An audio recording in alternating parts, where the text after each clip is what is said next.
Holy mechanical marvel. This is Flight Check Season 2, Episode 1.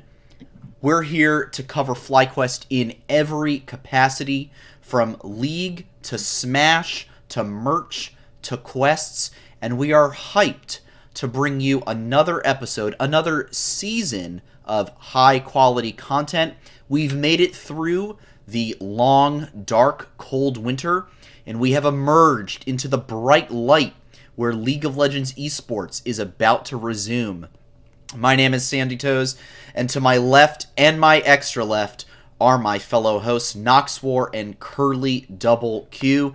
Gentlemen, great to be back with you on the show once again. It's been a few weeks since we were able to discuss anything at all. Curly, how did you manage to survive such a long off-season? Well, I managed to survive such a long off season by making my own season of League of Legends. But, I mean, honestly, December just kind of flew by for me with all the streaming and work, and then I was home, and then I came back, and there was more work. And I also see that someone also has learned already that they can subscribe. Oh my! Yeah, we'll get into that. We'll get into that in a minute. But yeah. And then, dude, school starts today. Like, it's not just Flight Check that's returning, it's my semester that's returning, and I only found that out on Wednesday when I was getting dinner with some friends that came back from vacation. And I was like, oh, sweet, you're back. And they're like, yeah, what courses are you taking? I was like, oh, this. So you're like, wait, does it start Monday? And it did. It did. So here we are. Well, glad to hear you are on track. Nox, how about yourself? Any holiday travels? Perhaps an airport hang-up or two? Once again, putting Flight Check into the name, except we didn't check off proper takeoff procedures, and they have been stuck in Chicago for an extra day or so. Man. Can't do anything about weather, though. Yeah, no, you really can't. We had some weather in the DC area ourselves, but hey, glad you're home safe. Yeah, I've been chilling, had a couple days off thanks to the snow, which is, a great time. Love a few snow days here and there.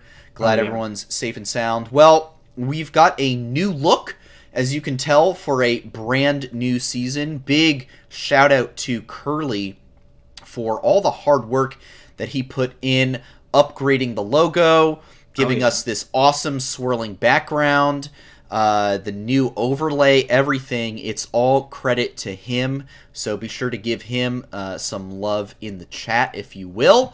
And one other brand new thing, we have finally activated the Twitch affiliate status for the channel, and you are now able to subscribe to the show.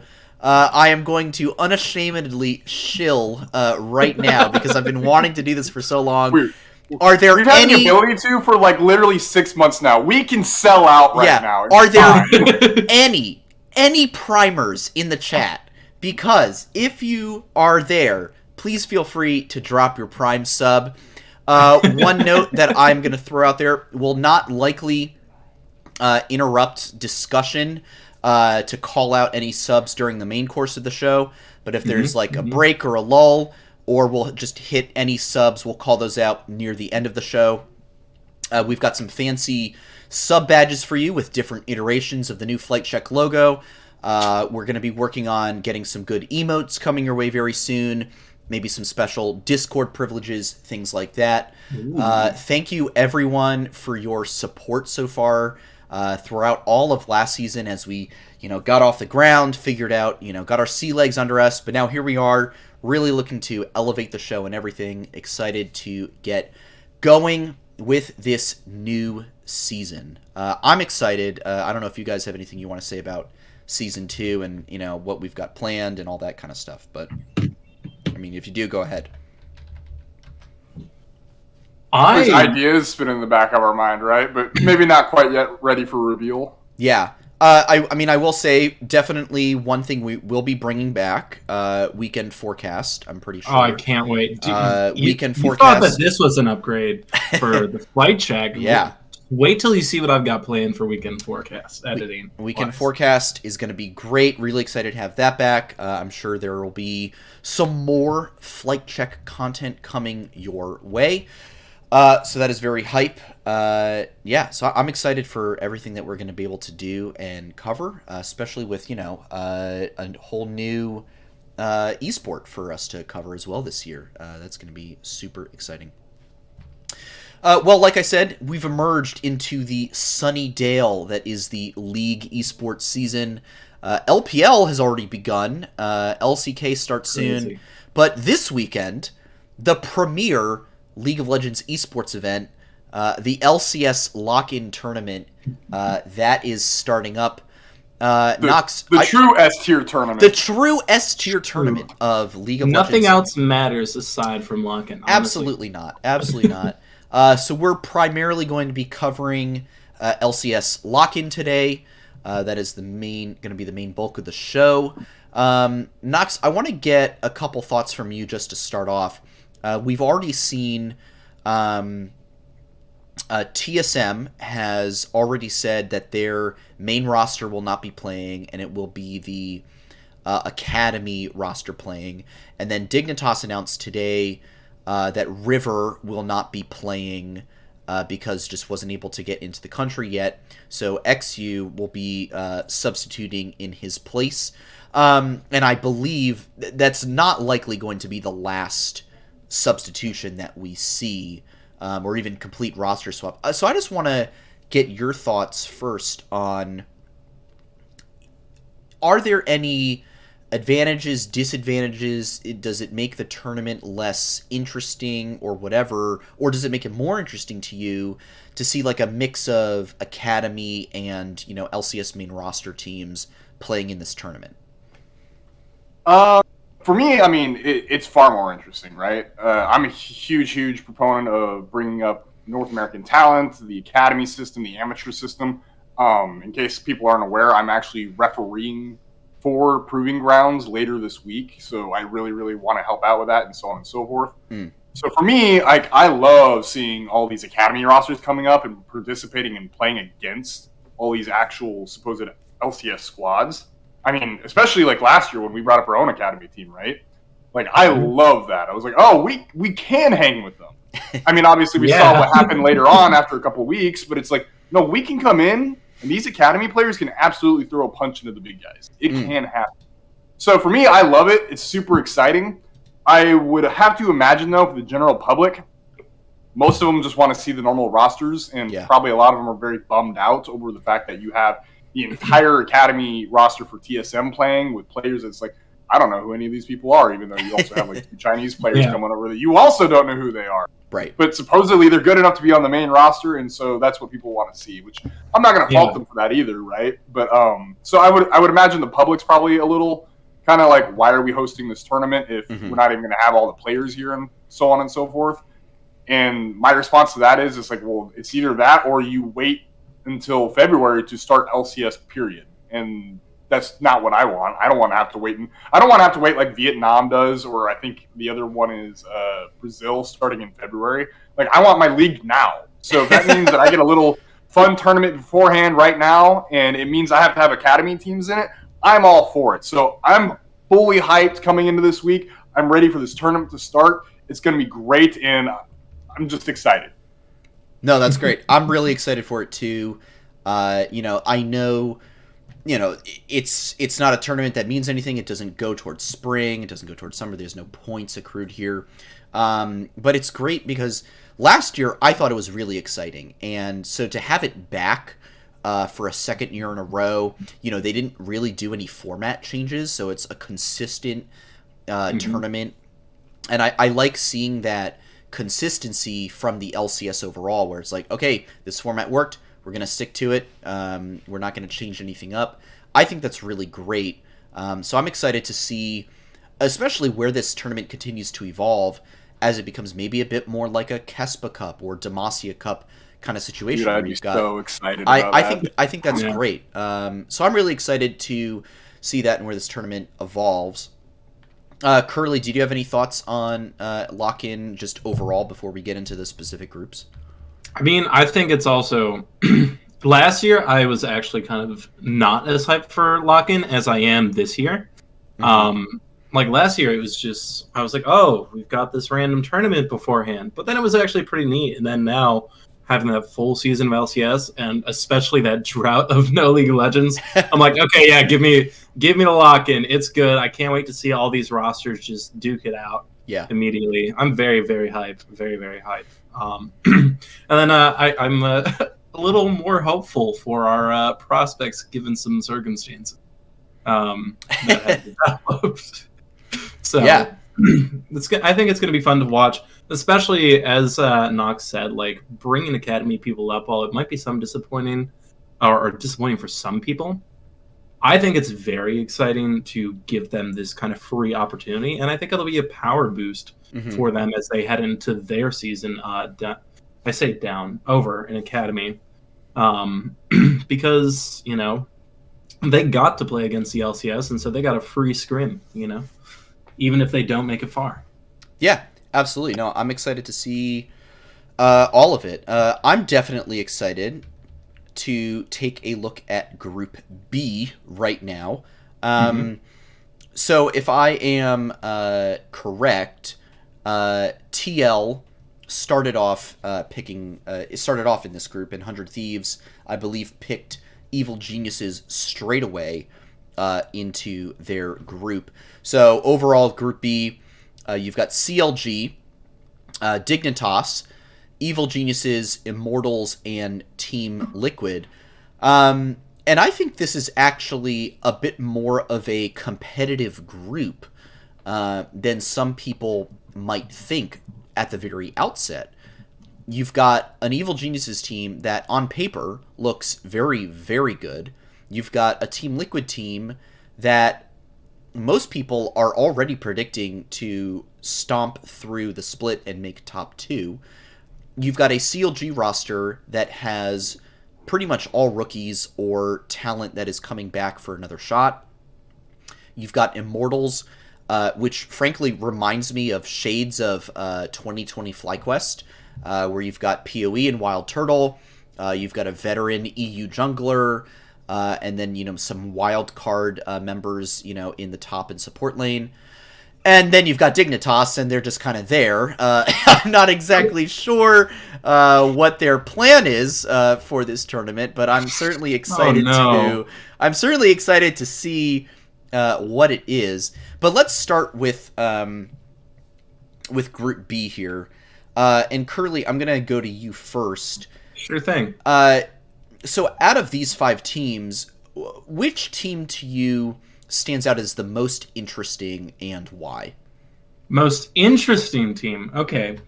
I'm going to have to go with Evil Geniuses. Because number one, when I'm looking at it on Leaguepedia, the roster is a little confusing. Because it's got 7 members. Now, I know they're obviously not fronting all of them, but I'm as someone who followed the LEC a lot last year and saw Inspired perform really well and have a lot of Giga Chad moments. I think he's going to be the most entertaining jungler to watch in this group. Yeah, for sure. And so that alone has me excited. And then obviously bringing Danny and Jojo Pion up from Academy, I'm very excited to see how that works out, and I'm really hopeful that it actually does work out well for them, because that just reinforces the Academy to LCS pipeline, and it shows hey, this is doing its job. This is something worth developing and investing in more so that we can create more infrastructure. So the two flip sides of importing really fun talent while also developing it. So that's why I'm definitely going to be looking at Evil Geniuses very closely in Group B. Because, and then Impact, returning to the top lane. So we already know what to expect from him, but who knows? Maybe maybe he did some more improving. A good player should always be improving over the off season. And then now to clarify, who's the support? Is it still Ignar or is Vulcan in there?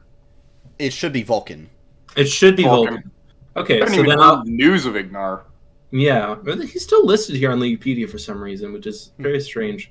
But Vulcan working with Danny, I think it's going to be interesting to see sort of not a vet, but like tested talent working with a younger talent, see how they correspond. So yeah, Evil Geniuses is my most interesting pick of Group B. Great. Knox, going over to you. Is there any team that particularly stands out to you in this group? I mean, just to be different from Curly, I will go ahead and I'll grab TL on this one, right? I feel like those two teams are pretty much the obvious choices. Oh yeah, no, I mean those two are the hands down favorites, right? Everyone else is kind of looking to just make sure they're not getting last place. In which case, I think we all are pretty much in unanimous agreement that it's probably going to be Dignitas that's probably going to be there more than likely than not. But we'll see. But no, I'll take Team Liquid. Obviously, they're the super team coming into this split, right? The hype that is Bjergsen, he is coming back into the mid lane. He's come back to take his crown. Like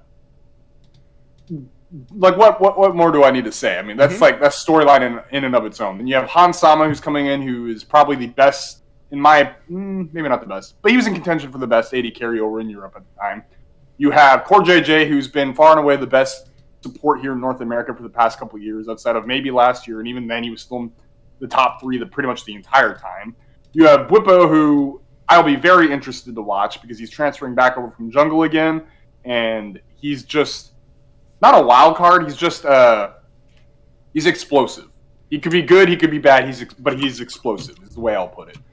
There's a lot in this team right now that is set up for them to do well, and I think most people expect them to. And anything short of top two, and I think even for if you ask Team Liquid members themselves, top one or first place, anything below that's going to be a failure. So that'll be probably my pick to watch out for, just that way I'm a little bit different from Curly. Team Liquid's going to be the one that you're going to have to keep an eye on. No, I think that's fair. I think, those two teams, like I said, probably the powerhouses in this group. I'm actually going to say, for my part, a team that I have denigrated often on this show, CLG, is actually the most interesting team to me in this group, simply because of the roster composition. You have 3 rookies. I would call Jenkins still a rookie. And then you've also got Luger and Poom in the bot lane. You've got Palafox, who had the last year for our starting mid lane on FlyQuest. And then you've got Contracts in the jungle, who did spend time on the LCS stage last year with EG, and then previous years in C9.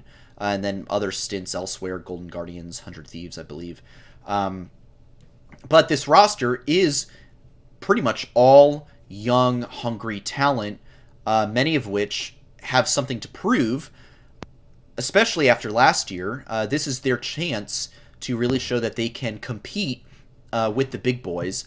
I would say I've got them on, competing with Immortals probably for that 3rd place spot, if everything goes according to paper. But I really want to see what they can do against the bigger powerhouse teams like Evil Geniuses and Team Liquid. So that is who I am looking at. I really want to see how Palafox looks on a different roster. Our old buddy, our old mid laner. I want to see. Will he get the breakup buff? Yeah, will he get the breakup buff? In some ways I want him to, and in other ways I'm like, no, please, make it look like we made the right decision. I don't want him to be bad, but maybe just be bad against FlyQuest. That would be all I ask there. So we have to meet in quarterfinals, or yeah, that could work for us. So those are our interesting teams, but let's take a look and just kind of rank these teams. I think the big debate, well, let's start from the bottom, actually. I think we would all agree, and correct me if I'm wrong, Dignitas probably last place in this group. See, it was funny to me, the second that you said that CLG and would be competing for 3rd place, I'm like, oh, so he just automatically put Dig down in the bottom. He didn't even give them a thought. I don't have faith. in the Dig. Now, they could certainly surprise me, but with having to play with a rookie jungler, and this is all hinging, of course, on whether or not other teams have their entire rosters together. EG, from what we know, I think has pretty much everybody. CLG should have everyone. TL, I think there might be a question of Core JJ's green card still. I'm not exactly sure what the status is there. And even then, the substitute for TL's support position is like not bad. Like he's pretty good. Yeah, he's legit. I think you would just miss a lot of Core JJ shot calling, but it's not like the other members of the team are bad. You've got a lot of very good members on the rest of that team, so I just don't see them stacking up against these other rosters. I will be curious to watch the Dig CLG match to see what the relative, power levels of those two teams are. But right now, I've got Dig last. How are you guys feeling about them? And then, who do you got for third and fourth in this group? I'm gonna agree with you definitely on Dignitas being fifth. Would you say the same, Knox? So, real quick, if you don't mind making a comparison. Sure. Dignitas is going to look similar to what FlyQuest looked like in lock-in of last year. Because they're having a rookie jungler come in and covering for their jungler, who they're importing, who's not here yet. And I guarantee you, Dignitas is going to look exactly like FlyQuest did in their first two games last year when we had NXI in. Because whenever NXI first came in, he looked very, very lost. And he was costing the team multiple different points on the map at the time. And then the moment Jose Diodo came in, they won and got 2-0'd. Or they won and 2-0'd it, right? Yeah.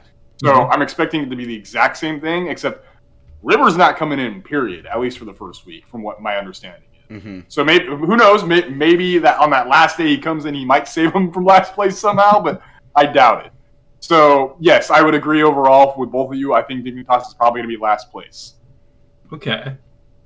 I think for me, fourth place, then, I want to put CLG higher. I want to say they can contend for third.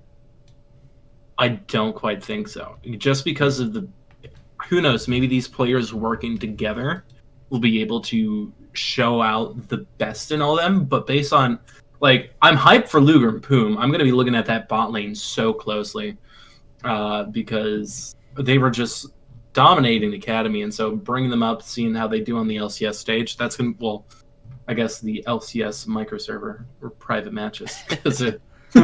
But seeing how they do on that's going to be very exciting. But as for the other ones who were LCS tested in some capacity, well, they're all good in their own right, just based on what I saw throughout the season. I don't know how they're going to work together. They're going to definitely be better than Dignitas. I just don't know if they're going to be able to beat out Immortals. Because Immortals, I'm very much looking at Revenge, who I've underestimated in some moments. And usually I got a good gauge, but he has a habit of proving me wrong when I need him to prove me right most.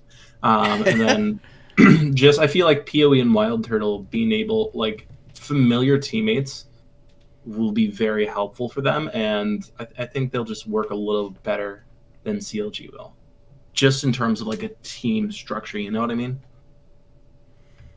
No, I think that's fair. Right now I currently have Immortals going third in this group, and I'm putting that mainly due to veteran experience through Xerxes and PoE and Wild Turtle. I think those three. I think that's a very strong core. To work around. Like I said, I think this is shades of FlyQuest 2020. This roster. I actually think they're a bit of a dark horse in LCS this year, that people are underrating them. And I think CLG might look good, but I don't think that they will have what it takes to really compete with some of the bigger rosters here. Nox, if you've got any opinions on 3-4, now's the time. Or we can get to the big debate of the group, EG versus TL, who's taking 1 and who's taking 2, assuming that everything goes as we would expect and they 3-0 the rest of the group, and then it's just between the two of them to see who makes it out in first. But stranger things have occurred. Who knows what could happen? Just say, I don't have anything revolutionary to say between third and fourth. I do think it'll be Immortals taking it over CLG, especially with this meta that it's looking to be right now, where it's control mage centered. Mm-hmm. And I mean, we talked about it all last year. Halifax never really looked all that amazing on control mages, and then you have Power of Evil, who is like, that is his play style to play. So it's a bit of a lopsided matchup in my opinion. So I'm gonna give the edge over to Immortals here. I think they'll probably be fighting for third. And honestly, I think they'll probably be giving EG a rough time too. Yeah. Mm-hmm. But overall, I think EG should still come out on top. At least in second. Second. All right. That little spoiler alert. That's my prediction. No, that's fair. Curly, do you feel similarly? I feel very similarly. Almost identical, I would say. Great. Yeah, because Evil Geniuses, I guess. Like I said, they're definitely going to be the more interesting one to watch, because I want to see how that all works out. But, man, when you just have LEC All-Stars plus Core JJ, come on, bro. I'm actually going to be... Easy first place. I'm going to be the contrarian here. Oh. And I actually like Evil Geniuses to win this group. I think that would be, a very fun narrative to start the year off with. And secondly, I think they have the players for it. I think Danny is very, very good. I think this will be Jojo Pune's chance to show that he's got what it takes to shine in this league. And then you've got Impact and Inspired in top jungle, two very, very good players. Inspired, I believe, the reigning LEC MVP, if I'm not mistaken. These are not names to sneeze at, in my opinion. So I currently have Evil Geniuses taking this group. So I will be very excited to watch this group and see what takes place, because I think it'll provide a lot of interesting discussion points and narrative points for the start of LCS. No matter really what happens in the knockout stage, if EG can take first in this group, I think that has a lot of implications for how the rest of the season might go. All right. Well, we have made it through our obligation to review Group B.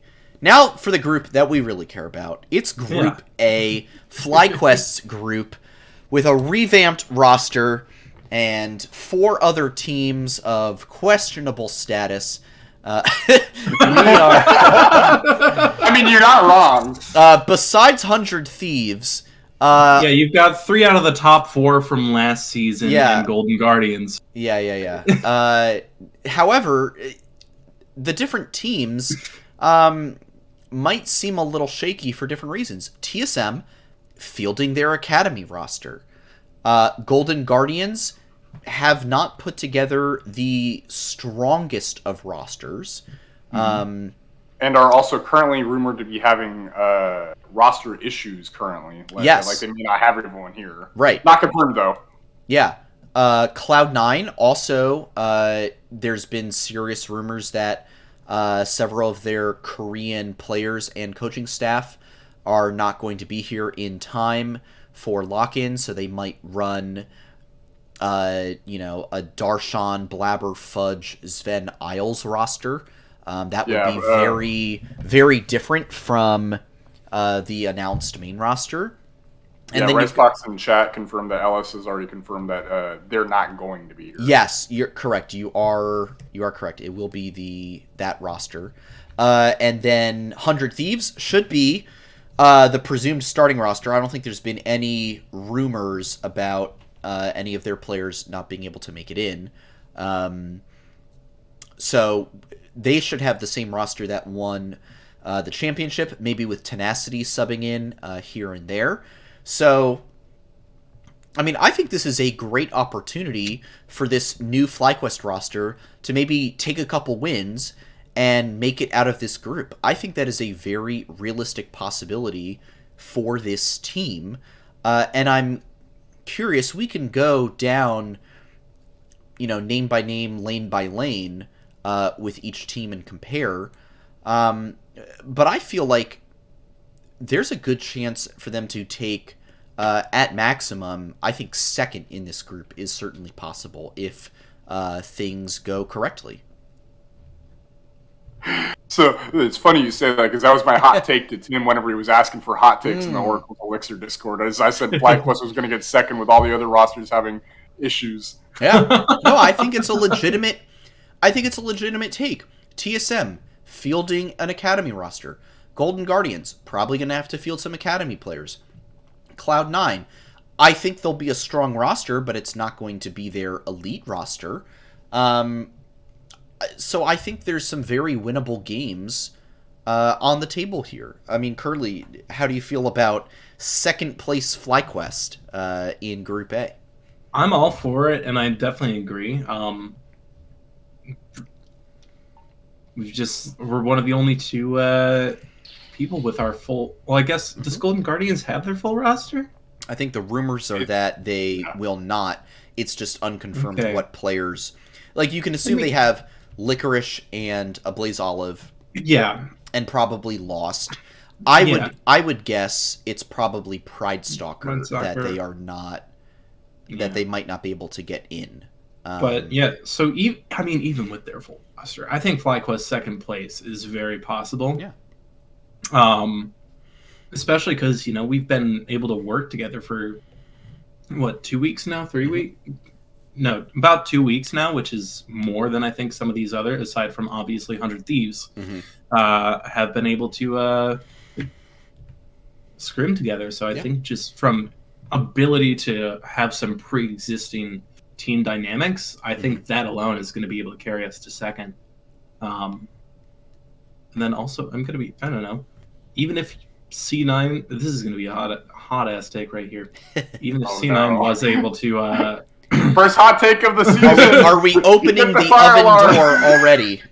Even if they did field their full roster, I feel like they'd just flop randomly.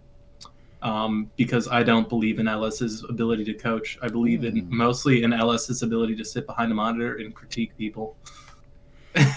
Curly is a Korea 9 doubter. That is, you've heard it here first. Doubting Korea 9. Don't let Tweedo in the Discord hear you. He's going to be real upset. Curly didn't even want to go to church, Ricebox. Curly didn't go to church ever. It's okay. I don't. Curly's a non-believer. He has never sat in the pews of LS.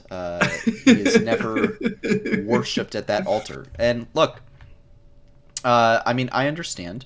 I have more faith in that team and LS than you might, but still I'm not like... Oh yeah, they're still going to be good. Like, it's just a matter of fact. They're going to be probably a top 3, top 4 contender. Right. But I don't think they're going to be as good as they think they're. Yeah. So I want to take a look at the schedule because I think it's kind of interesting. So there's 4 days of group stage. Days 1 through 3 are this weekend, so Friday through Sunday. FlyQuest will play all 4 of their games this weekend, so they'll play 2 Friday and 2 Sunday. That means they will be sitting at home next weekend when the final games are played in the group, and that would be C9 versus 100 Thieves and TSM versus Golden Guardians. So there's a scenario here where they play their 4 games, and then they're just chilling the next Friday because they know they get through no matter what. I think it's safe to say that 2 wins should get you through to the group stage. I mean, I feel like we got through last year with just 1. I'm going to go take a look at the standings last year. So we got through with 2 wins. Last year, both Golden Guardians and Immortals made it through to the group stage with just one win. So one win is certainly possible. It looks like they made it through on a head-to-head basis as the tiebreaker. So you can get through with simply one win. So if you can get 2, I think that's a guarantee of making it out to knockout stage. So if you look at who we play, the TSM Academy roster, a weaker C9, 100 Thieves, which will be tough for sure, and then a Golden Guardians roster that has a lot of question marks. I absolutely think there are 2, maybe 3 wins on the table here, and I see it as perfectly possible that we finish the weekend 2-2, and then we're just chilling until we find out who our quarterfinals matchup is. Yeah. Yeah. I would absolutely agree with that. Yeah, couldn't say that better than myself. Yeah, I mean, if we want to, let's take it matchup by matchup. So, because we've got the time. So we're here to talk about FlyQuest. We are here to talk about FlyQuest. And you know what? Honestly, I'm not used to talking about FlyQuest. It's been a few months since I have talked. It's been a few months since I've talked about FlyQuest. So let's talk go match by match. Let's talk TSM, baby. Let's talk about FlyQuest. First up, TSM playing their academy roster. I believe it's confirmed that we have everybody. Yes. Takui is here. We confirmed that on our interview. We did confirm that. Everyone is here. So FlyQuest versus the TSM Academy roster. We don't know. Hang on, let me look at who they've got. So it's Viper, Hyper, Takeover. It all rhymes. Viper, Hyper, Instinct, Takeover, Instinct, and Yursan. I think these are a lot of good prospect players for sure. But this seems like a game that we should win. One of those games where if you lose this game, that is a very bad sign. I mean, Nox, what are your... do you feel like this might be a trap game to start off? Or could this be a good first game to, maybe beat back some stage nerves, and, get things out of the way? I would say it's probably it's like the middle of the road test for us, right? Like there are teams that are more difficult, and then there's teams that are probably easier, right? I think for us, this will probably be on the easier end. And Foodar, surprisingly, it's not a new cam, Foodar. It's I got proper lighting. I'll show you guys at the end of the podcast. I would say this is probably the middle of the pack road test for us, in which case I'm going to rate them probably the second easiest ahead of Golden Guardians, in which case I think Golden Guardians will probably be the easiest match for us. Then it'll probably be TSM. Then I think it'll be Cloud9, and then it'll be 100 Thieves in that order of difficulty. No, I think that's fair. Reiterate that? Can you just reiterate that one more time? So I'm lost in the middle of it. Easiest matchup, I think, for us will be the Golden Guardians matchup, because I think even if their normal roster is playing, that'll probably be the easiest matchup for us, period, no matter what. Okay. With their supposed roster rumors not having their full roster, it should be theoretically even easier for us. We will see. After that, personally, I think the TSM Academy roster will be the next highest in difficulty for us, because it's the Academy roster, right? I think the probably 2 scariest players on that roster are going to be Viper in the top lane against Kumo, who we've already acknowledged that we think is probably the weakest matchup on our end. So having someone like Viper playing against Kumo, that'll probably be the real testing point. And then you have Yursan in the bot lane, but I'm not really worried about the Afremu Yursan matchup. I just think he's probably TSM's best player on that roster. Yeah. So it's just someone to watch out for, but not anything to be worried about. Ricebox does point out Takeover, in which case he's good, but we're also having him play against Takui, who is a control mage player in a control mage meta. And so I'm not really worried about takeover in this particular case.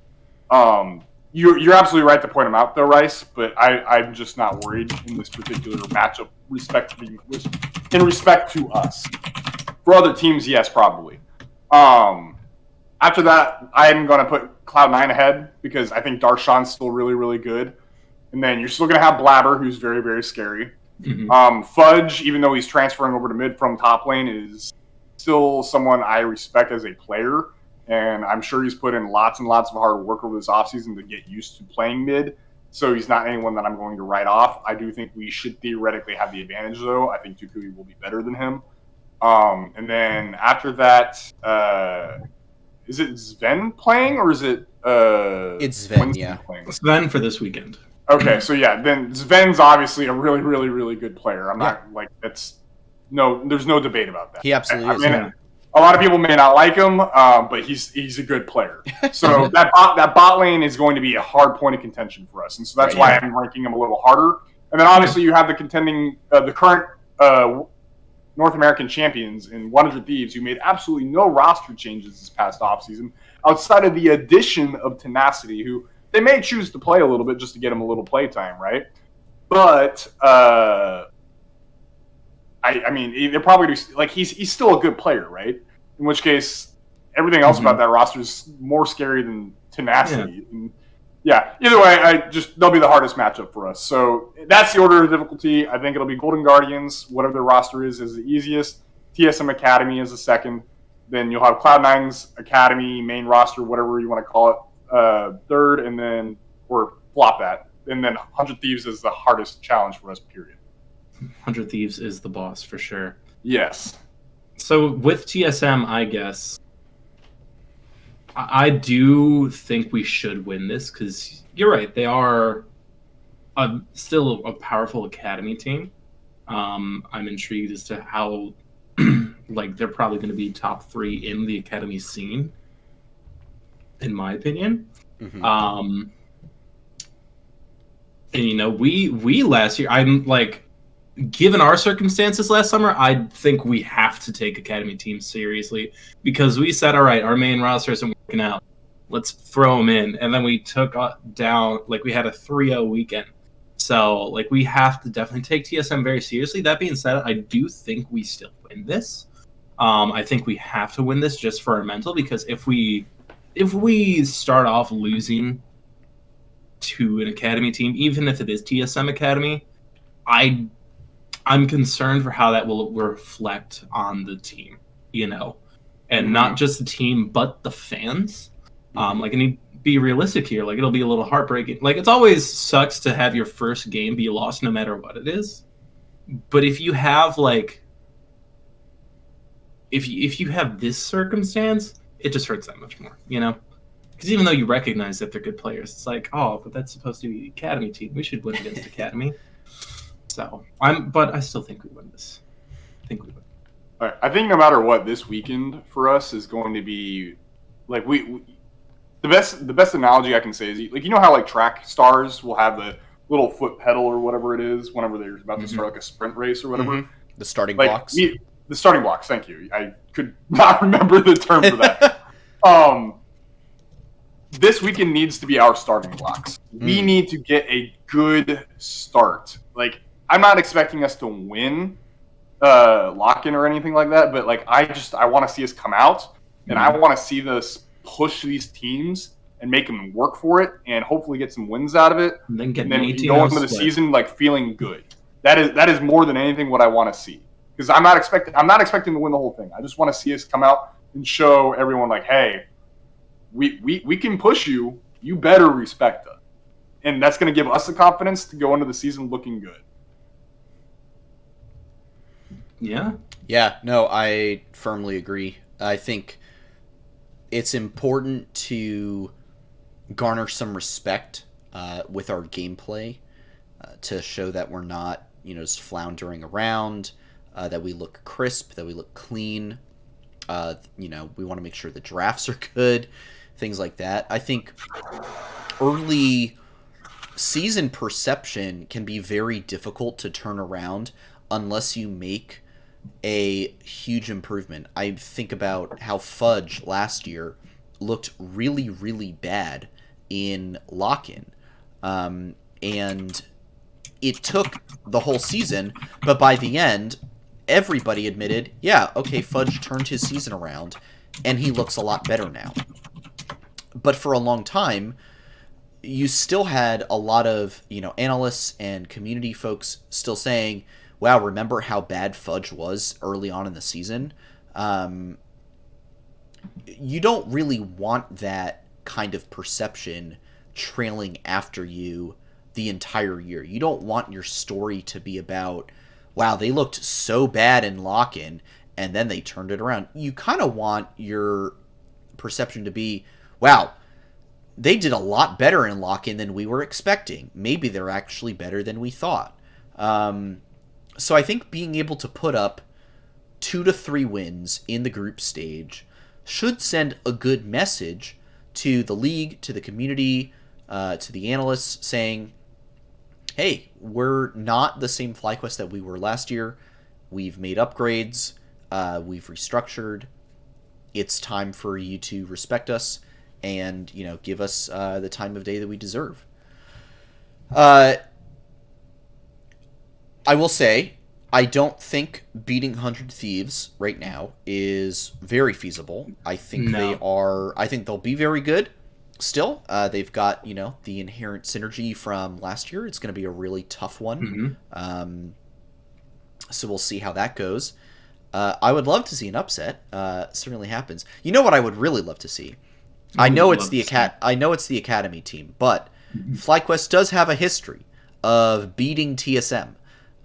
So we have to maintain the record of. I think we only dropped 1 to them last season. We went 4-1 with them last year, which was incredible in my opinion. Exactly. So we're gonna do it again. It better increase to 5-1 after Friday night's game. So that's very exciting. And then finally, maybe just talk about the Golden Guardians matchup a little bit, because I think, for me, if it does come down to, who's going to make maybe 3rd or 4th, I think maybe it would be FlyQuest versus Golden Guardians there. So I do want to touch on this discussion a little bit. I think Golden Guardians is going to be last place. That's certainly possible. I think it might be between them and TSM. I do think a Blaze Olive is a better mid laner than people have given him credit for. I think he really improved last year. I think he looks better. But I'm not super sure about their bot lane in particular. And so in this matchup, for me, I'm really curious to see what the bot lane matchup looks like between Johnson Afremu and Lost and Ole. I know Ole did a lot of challenger grinding over in Korea, and has come back and, re-signed with a team. Lost was not a player last year that really inspired a lot of hype. Mm-hmm. And, Afremu, veteran support, reuniting with Johnson in the bot lane, expected to be good. Yeah. So I think this is a really intriguing bot lane matchup. And Nox, I just wonder, how you feel about that bot lane matchup in particular, or if there's something elsewhere in this game that you're going to be looking at closely to see, where the edge might be. Versus TSM Academy specifically? No, I'm sorry, versus Golden Guardians. Yeah. Golden Guardians, sorry. My bad. I'm thinking TSM from last year and then Academy now. No, you're anyway, good. Yeah. I would say my main viewing point for pretty much this whole weekend is going to be Kumo. I'm going to be watching Kumo to see how he handles himself in lane, because that is probably the thing I'm most worried about for our team. I have complete and utter faith in Johnson and Afremu to show who's boss outside of probably against FBI and Huhi, right? Because they're easily hands down the best bot lane in the league right now. And then Takui, I'm not worried about at all, especially in this meta. I think the only person I'm really worried about him playing against would be Power of Evil in this meta, in which case he's in the other group. So I'm pretty much okay there. And then I think Jose Dioto just was never really given a chance to show off what he's able to do last year. And I think he's honestly going to come into this weekend like looking for like, hey, you didn't import me for nothing. Like, let me show you why. So for pretty much every matchup this weekend, I'm going to be hard watching Kumo. That is the only thing I'm nervous about. I'm hoping his time in Korea really helped him improve, and I'm hoping he shows it on the Rift. See, for me, I'm going to be looking more closely because I'm really hoping that this whole reuniting with Afromu is hyped up, as have been making it seem to be, because I'm going to be like, I'd be lying if I didn't say I was disappointed by some of Johnson's performance last year. And I just kind of like, he always left me wanting more. And so I don't know if that's just because he wasn't, able to synergize with, like with his supports last season, or if it was on him as a player, or if it was just a rough season for him overall. So I'm really hoping that just having that familiar support where they've already worked together before and they know they've had a good showing together as a bot lane. I'm hoping that actually comes to fruition, because he, for me, was less consistent than Kumo, even though he had more time in the LCS, personally. Yeah.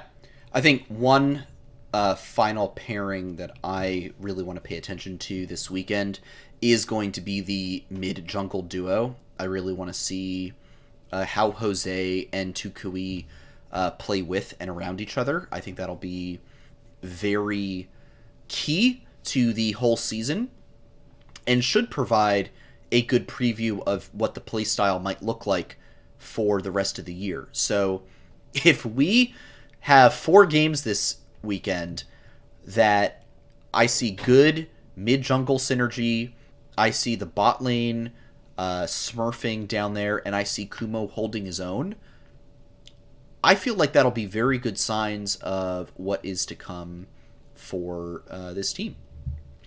So that's the group.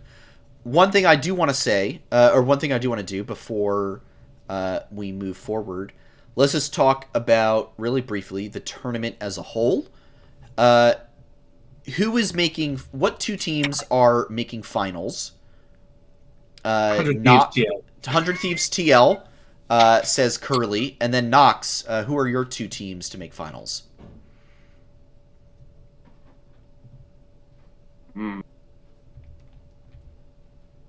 Definitely 100 Thieves. I'm trying to think on how the bracket works. So it's A1 versus B4, A3 versus B2, A2, B3, B1, A4. So A1 and B1 cannot face each other until finals.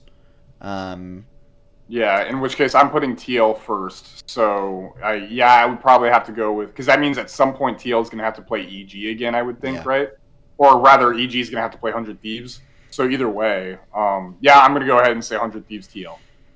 Yeah, I think it might be, there is a good chance that we see like a 100 Thieves TL semis or 100 Thieves EG semis, which I think will be really interesting. Either way, I'm going to put it as 100 Thieves EG. That's who I am putting down for my finals matchups. Really? And then the other question I have, how far is FlyQuest making it? I mean, this is the real question here.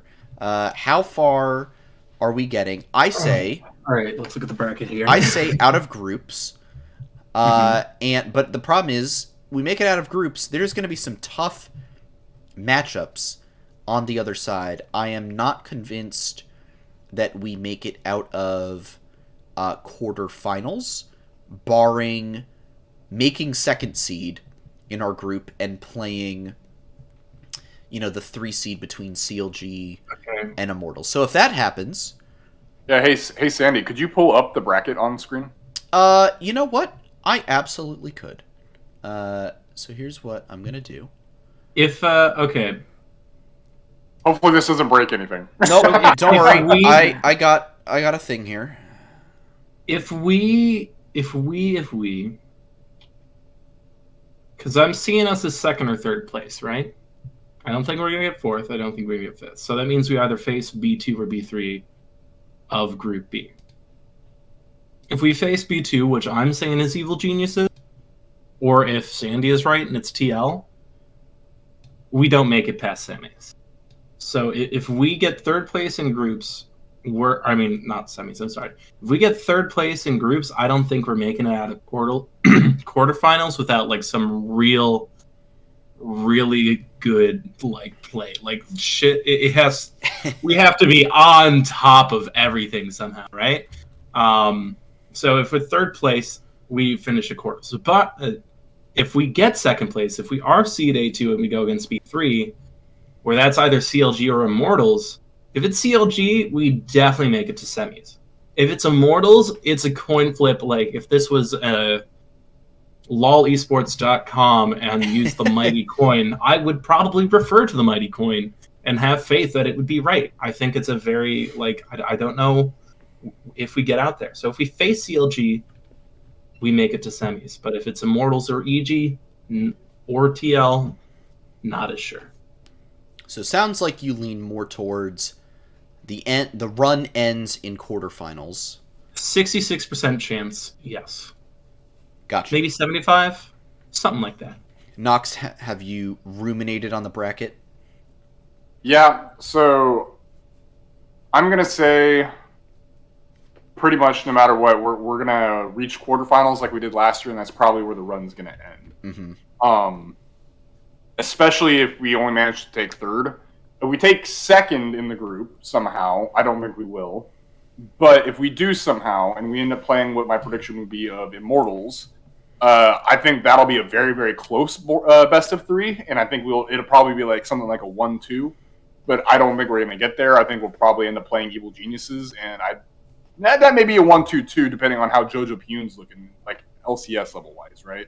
But I don't think we end up winning that matchup. So at the end of the day, no matter what, I'm pretty solid on us landing in the quarterfinals, which I'm absolutely content with. As long as we do not finish last in groups and we come out showing some okay games, I'll be happy with that. I can work with it. All right, so the hashtag this weekend is anything but last. Yeah. Well, when you make it sound like that, it sounds really, really bad. But yes, it is. Or how about hashtag just make it out? We'll go. So with, this is just, are we just NA at World? Yeah.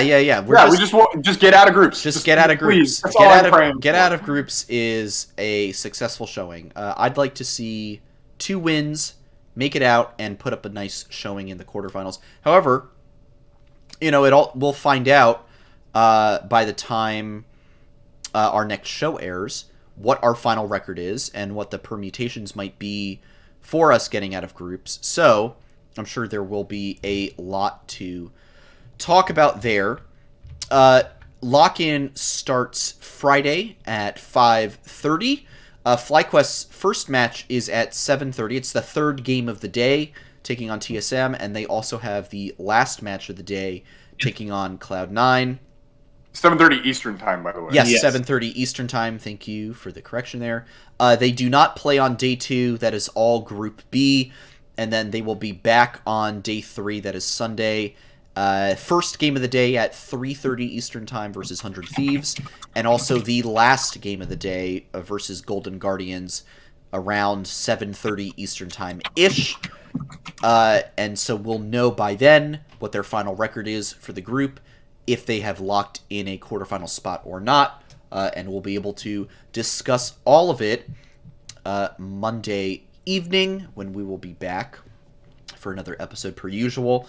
Well, for the first time on Flight Check, I'd like to discuss a little Smash Melee with you guys, because KoDoRiN, the new Smash Melee player for FlyQuest, did participate in a few tournaments recently.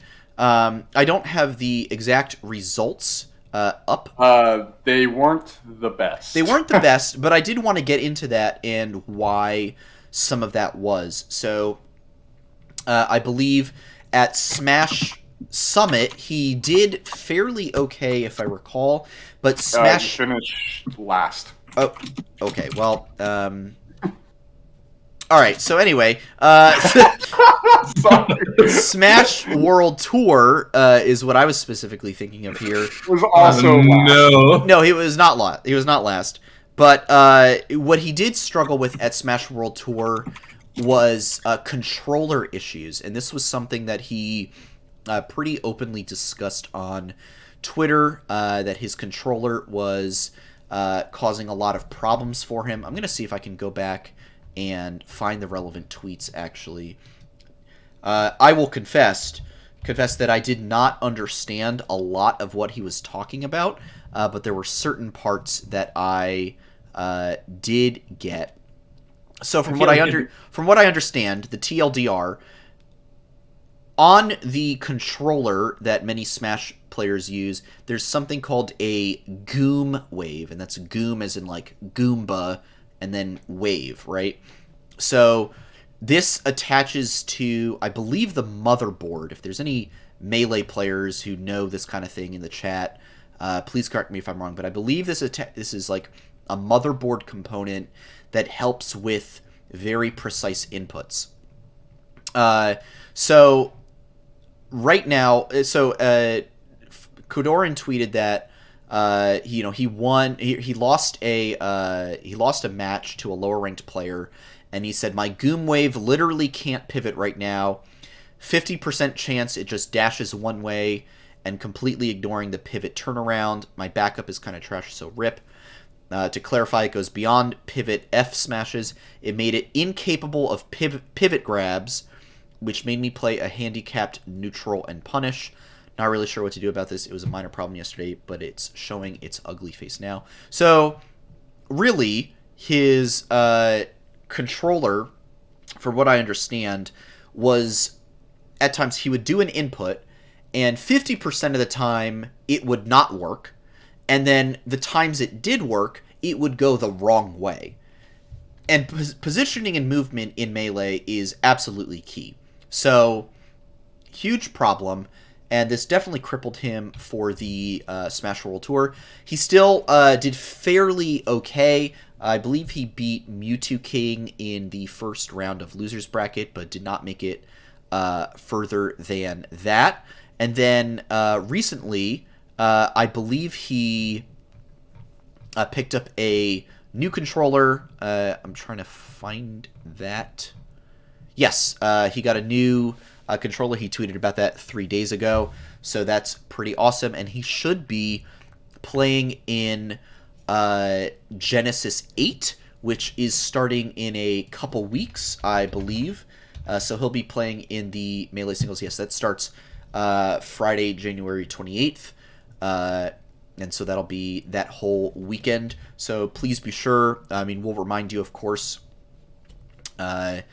in a couple weeks that tournament is coming up. So please be sure to support KoDoRiN and root for him. But that is your Melee update. And now, that's pretty much the show. For clarification, when I said last for that one, I meant last in main group stage. Okay, yeah, last in main group stage. Very fun. Before we close out the show, I do want to thank our one dear friend who did subscribe tonight, a Red Kobold. Thank you for being our very first sub to the Flight Check channel. That is a founder's badge right there. We should get that. It'd be awkward if we don't. You are officially the first sub to the Flight Check crew. If you've got any primes right now, it's your chance to snag a sub. Like I said at the top of the show, we'll be adding some sick emotes and potentially some Discord benefits. Foodar asks, if I sub, will Noxwar do all 10 of his placement matches tonight? I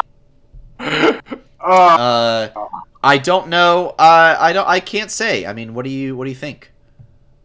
I will do them with you. Ooh. I don't think because how much is a sub? It's like $5, right? It is. Yeah. I don't think $5 is worth dealing with a pissed off girlfriend because I'm not paying attention for the rest of the night. So I'm going to politely refuse, and I will do them at some point eventually. Maybe if I'm not queuing up for another TFT game. Hey, it's okay because guess what?